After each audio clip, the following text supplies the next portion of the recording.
चाय से शुरू हुई थी सरकार और गाय पे अटक गई और विकास की मौसी 10 साल में रास्ते में भटक गई। बोलते हैं कि गाय हमारी माता है पर माँ की रक्षा करना इन्हें नहीं आता है। अरे अभी तो शुरुआत है, ये तो ट्रेलर है, पिक्चर बाकी है। बस ये कहना चाहती हूँ कि इस बीजेपी सरकार ने पिछले 10 सालों में इस देश के लिए क्या किया, उससे बड़ी तालिका बनेगी कि 10 साल में क्या क्या कर सकते थे पर किया नहीं। 2014 में जो किसान मोदी है तो मुमकिन है सोच के और अच्छे दिन के ख्वाब देख के बीजेपी को वोट दे रहा था, आज 10 साल बाद वो बोलता है कि मोदी है तो नामुमकिन है। शायद अभी वो किसान है भी नहीं। तो इसीलिए मैं बोलना चाहती हूँ कि समय बड़ा महत्वपूर्ण होता है अध्यक्ष महोदय, और बड़ा बलवान। बंगाली में हम एक बात बोलते हैं कि समय गेले साधन होबे ना। इसका मतलब यही है कि अगर समय चला गया तो साधना नहीं होगी, अगर भक्त रूठ गए तो आराधना नहीं होगी। और 3 से 303 से 240 के आंकड़े बोलते हैं कि इस बार जो आप चले गए तो दोबारा लौटने की संभावना नहीं होगी। अरे उधर वाले बता इसमें बुरा क्या है, हवा के 4 झोंके अगर इधर से भी गुजर जाए तो। सर मैं धन्यवाद देना चाहती हूँ जादवपुर लोकसभा क्षेत्र के लोगों का, जिन्होंने मुझे भारी बहुमत से यहाँ पे जिता के भेजा और ये पैगाम दिया कि पश्चिम बंगाल में नफरत की रणनीति और धोखेबाजी की राजनीति नहीं चलेगी। अध्यक्ष महोदय, मैं उम्मीद करूंगी कि आज आप मुझे पूरा बोलने का मौका दें, क्योंकि हाल ही में हुए नीति आयोग की जो मीटिंग हुई थी वहां पे हमारी माननीय मुख्यमंत्री, जो देश की एकमात्र महिला मुख्यमंत्री भी है, उनका माइक बीच राह में ऑफ कर दिया गया था। वो बंगाल के अरे अभी तो शुरुआत है, ये तो ट्रेलर है, पिक्चर बाकी है।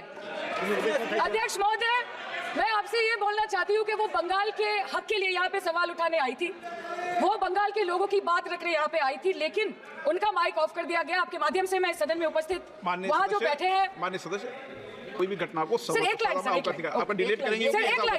सर मैं यही बताना चाहती हूँ कि बंगाल के लोगों का आगे जाके बंगाल के लोग आपके पार्टी की माइक ऑफ कर देंगे। बस एक चुनाव बाकी, आप देख लीजिएगा। सर नीट के घोटाले से लेके जीएसटी के बोझ तक, एयरपोर्ट की छत टूट जाने से लेके रेल पटरी से छूट जाने तक, तृणमूल कांग्रेस के सदस्य, हर सांसद देश के हर गंभीर मुद्दे पर चर्चा करेंगे। बस यही आपको बोलना था। खुद क्या खाएंगे, अपने परिवार के लोगों को खिलाएंगे, अपनी गाय भैंस भेड़ बकरी को क्या खिलाएंगे?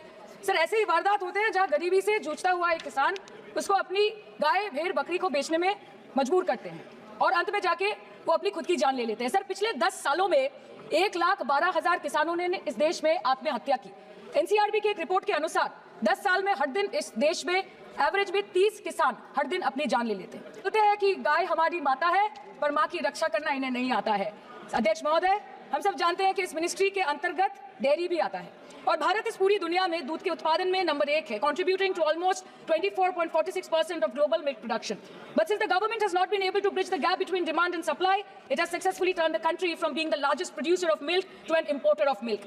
इन आदमी के दूध, छाछ, लस्सी, दही, पनीर पर 5% की जीएसटी, क्रीम, कंडेंस्ड मिल्क, मक्खन, घी पर 12% की जीएसटी और अमीरों के हीरो पर सिर्फ 1.5% की जीएसटी। सरकार उनको रिलीफ नहीं देती है जो विदेश में जाके मिल्क शेक और लाते की चुस्कियां लगाते हैं। ये सरकार उनको रिलीफ नहीं देती जो आम आदमी 2 पैकेट दूध खरीदने से पहले 10 बार सोचता है।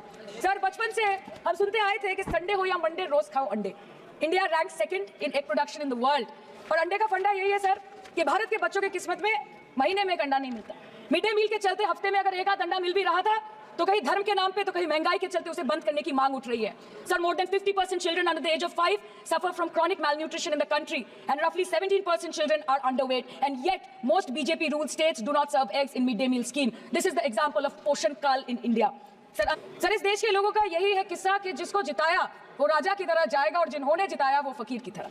सर ये बहुत गौरक्षा की भी बातें करते हैं। देश के लोगों को ये पता होना चाहिए that there is a fodder crisis in India, and the union minister has himself stated in a written reply in Rajya Sabha that yes, the country is deficit in fodder. So it means that cows are dying without food in government-owned goshalas, especially the BJP-ruled state. 74,000 cattle had died at Panjrapols in Sundarnagar and Banaskantha district of Gujarat in the last 3 years. 200 cows were found dead in Madhya Pradesh's Shivpuri district. 173 cows allegedly died in a week in Chhattisgarh, and 74,016 cows had died in Hingonia Goshala in Jaipur during the previous BJP government in Rajasthan. तो sir पहले खाना ही नहीं मिला, fodder crisis, फिर मिल भी जाए तो इतना महंगा कि किसान खरीद ही नहीं पा रहा है, फॉडर इन्फ्लेशन, और सर खाना मिल भी जाए तो पशुओं की बीमारी। उससे मुकाबला करने के लिए सरकार ने क्या किया? The Parliamentary Standing Committee on Agriculture, Animal Husbandry and Food Processing presented its report which stated that 32.7 lakh cattle were infected by the viral lumpy skin disease across several states, and a whopping 2.4 lakh cattle died within months.